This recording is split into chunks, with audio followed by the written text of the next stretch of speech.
আসসালামু আলাইকুম প্রিয় শিক্ষার্থী বন্ধুরা, ত্রিকোণমিতির আরো একটি ভিডিওতে তোমাদেরকে সাদর আমন্ত্রণ। আজকের ভিডিওতে আমরা ত্রিকোণমিতির 9.2 এর 20 এবং 23 নম্বর অঙ্ক এই দুটি সমাধান করব। আমরা এর আগের ভিডিওগুলোতে 9.1 এবং 9.2 এর মৌলিক বিষয়াবলী নিয়ে আলোচনা করেছি এবং অনুশীলনীর গুরুত্বপূর্ণ প্রশ্নসমূহ সমাধান করেছি। তোমরা যদি না দেখে থাকো তাহলে অবশ্যই আমার ডেসক্রিপশনে দেওয়া লিঙ্ক থেকে আগের ভিডিওগুলো দেখে নেবে। তো আজকে আমরা 20 নম্বর অঙ্কটা এবং 23 নম্বর অঙ্কটা সমাধান করব। আমাদের 20 নম্বর অঙ্কে একটা ত্রিকোণমিতিক সমীকরণ দেওয়া আছে, এখানে চলকের মান দেওয়া আছে হচ্ছে a। তাহলে আমাদের এই অঙ্কে এই কোণের মান কত ডিগ্রি এটা বের করাটাই হচ্ছে আমাদের কাজ। আমাদের এই সমীকরণটাতে উপরে আছে cos a minus sin a, নিচে আছে cos a plus sin a, ডান পক্ষে উপরে আছে √3 - 1 √3 + 1। এই ধরনের যদি আমরা প্লাস মাইনাস দিয়ে উপরে নিচে একই জিনিস দেখতে পাই, তখন আমরা এগুলোকে যোজন বিয়োজন করলে আমাদের এগুলো সরল হয়ে যায়। তো আমরা এখানে যোজন বিয়োজনের ক্ষেত্রে আমরা জানি হচ্ছে লব যোগ হর ভাগ হচ্ছে লব বিয়োগ হর, এই নিয়মটা ফলো করতে হয়। লব যোগ হর, লব বিয়োগ হর। আমরা দেখি লব যোগ হর, লব বিয়োগ হর এই নিয়মে কি পাই আমরা এখানে। আমাদের উপরে নিচে প্রথমে লব, তাহলে লব যোগ হর হচ্ছে cos a plus sin a, তাহলে cos a plus sin a। তো নিচে আবার লিখবো কিভাবে লব, তাহলে cos a minus sin a। আর এবার যেহেতু বিয়োগ, তাহলে এখানে চিহ্ন পরিবর্তন হবে, cos a হয়ে যাবে মাইনাস, sin a হয়ে যাবে মাইনাস। তো এখানে আমরা যদি খেয়াল করি, তো ডান পক্ষে আমরা কিভাবে লব যোগ হর, লব বিয়োগ হর, আমাদের এই নিয়মটা হচ্ছে কি লব যোগ হর ভাগ লব বিয়োগ হর। এটা প্রয়োজনে নোট করে রাখতে পারো, কাজে লাগবে।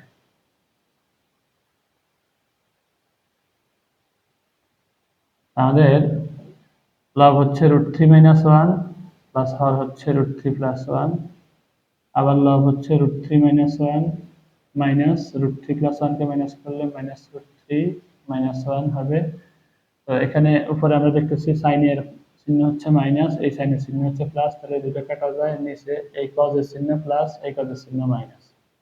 তাহলে আমরা উপরে cos এ পাইলাম হলো হচ্ছে দুইটা 2 cos a, আর নিচে মাইনাস সাইন এ যোগ করলে হবে -2 sin a। এদিকে +1 - 1 কাটা, প্লাস √3 - √3 কাটা গেলে উপরে হয় 2√3, নিচে হয় হচ্ছে -2, -1 - 1 যোগ করলে হয় -2। উপরে নিচে 2 দিয়ে কাটা যায়, 2 দিয়ে কাটা যায়। এখন cos a by sin a কে আমরা লিখতে পারি হচ্ছে cot a, আর এদিকে লিখতে পারি √3 -√3। তাহলে উভয় পক্ষ থেকে -1 দ্বারা গুণ করে আমরা পাই cot a সমান হচ্ছে √3,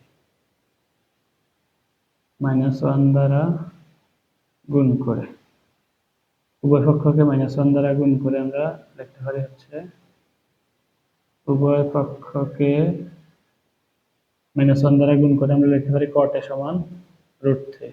আমরা জানি cot কত ডিগ্রির মান √3, cot 30 ডিগ্রির মান √3। ত্রিকোণমিতিক অনুপাতের মানগুলো কিভাবে সহজে মনে রাখতে হয় সে সম্পর্কিত ভিডিও আমার অলরেডি আপলোড করা আছে। তো আমরা এই কোণের মান পেলাম হচ্ছে 30 ডিগ্রি, তাহলে এই অঙ্কের সমাধান হলো 30 ডিগ্রি। তো এখানে আরেকটা 23 নম্বর অঙ্কটা দেওয়া আছে, সেটাতে বলা আছে হচ্ছে sin θ plus cos θ সমান 1। তো থিটার শর্ত দেওয়া আছে, থিটা হবে 0 ডিগ্রি থেকে বড় অথবা 0 ডিগ্রি এর সমান, অথবা 90 ডিগ্রি থেকে ছোট অথবা 90 ডিগ্রি এর সমান। আমরা অর্থাৎ এর ভিতরে থিটার ভ্যালুটা থাকতে হবে অবশ্যই। আমরা যেটা সমীকরণটা দেওয়া আছে সেটা লিখে দেওয়া আছে হচ্ছে আমাদের sin θ plus cos θ সমান 1। তাহলে sin θ plus cos θ সমান, এটাকে যদি আমরা বর্গ করি তাহলে আমরা পাই হচ্ছে sin θ plus cos θ whole square সমান হচ্ছে 1 স্কয়ার। বর্গ করে পেলাম। সাইড নোট গুলো লেখা থাকলে অঙ্ক করতে সুবিধা হয়, তাই আমি সাইড নোট গুলো লিখছি। এ sin থিটাকে a এবং cos থিটাকে b ধরলে আমাদের a প্লাস b হোল স্কয়ারের সূত্র হয়। আমরা a প্লাস হোল স্কয়ারের সূত্র আমরা জানি a square plus 2ab plus b square. আমি মুখে বলছি a কিন্তু লিখছি sin a, মুখে বলছি b কিন্তু লিখছি cos a, অর্থাৎ sin আমাদের এখানে অবশ্য থিটা আছে আর বলে লিখে ফেলছি। তাহলে a ধরছি হচ্ছে আমরা sin থিটাকে, b ধরছি আমরা হচ্ছে cos থিটাকে। তাহলে sin square theta plus 2 sin theta cos theta plus cos square theta a square plus 2ab plus b square যেমন 1 স্কয়ার মানে হচ্ছে 1। আমরা sin square theta plus cos square থিটার মান আমরা 1 জানি, সেজন্য আমি এটাকে সাজিয়ে লিখছি sin square theta plus cos square theta plus 2 sin theta cos theta সমান হচ্ছে 1। তো sin square theta plus cos square theta এই দুইটার পরিবর্তে আমি লিখতে পারি হচ্ছে 1 আর plus 2 sin theta cos theta. আমি ডান পক্ষ থেকে 1 কে বামে আনলে হবে -1 0, প্লাস 1 -1 কাটা গেলে আমার থাকে 2 sin থিটা cos থিটা সমান হচ্ছে 0। এখান থেকে আমরা যেহেতু sin থিটা cos থিটা এবং 2 এর গুণফল 0, তো 2 তো কখনোই শূন্য না, তাহলে হয় sin থিটা সমান 0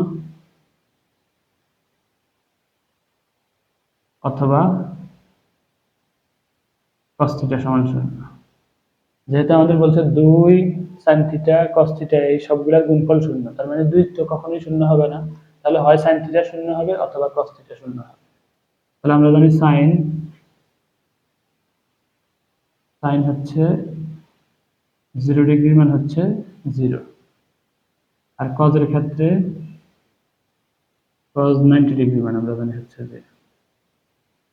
তাহলে এখান থেকে আমরা থিটার মান পেলাম, উভয় পক্ষ থেকে sin বাদ দিয়ে আমরা পেলাম থিটার মান 0 ডিগ্রি, অথবা এখানে থিটার মান পেলাম হচ্ছে আমাদের 90 ডিগ্রি।